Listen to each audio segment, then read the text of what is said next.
Hey folks, I've been sent this grill mat for the Blackstone here, the 36-inch Blackstone. I just want to show you how cool this is.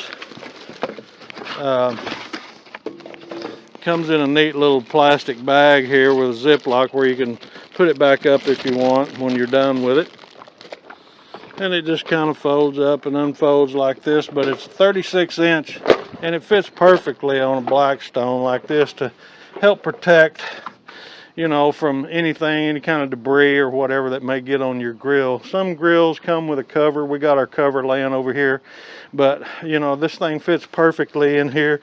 36 by 21 inch, and of course it's silicone. It's easy to wash, easy to clean, but it's one way of protecting your grill, you know, from any kind of debris that may happen to fall on your grill before you're cooking.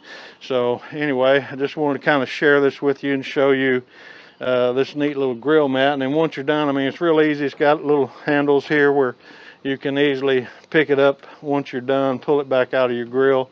But you'd want to leave it on here, you know, to protect it. So, but it's easy to pull away. You not only can use this, you know, just for a barbecue grill, but you could also, like if you wear boots or whatever and you come in and you got muddy boots, you could lay this on the floor, have it to put boots on or whatever. You could even have it for like a pan for dogs and cats. You could lay your pan on top of this and that would help protect it. Some people will actually even put kitty litter on it and have their cats there. So there's several things that you can actually use this for other than just for a grill cover. So anyway, we hope that was helpful, and we appreciate y'all. Y'all have a good day. Bye-bye.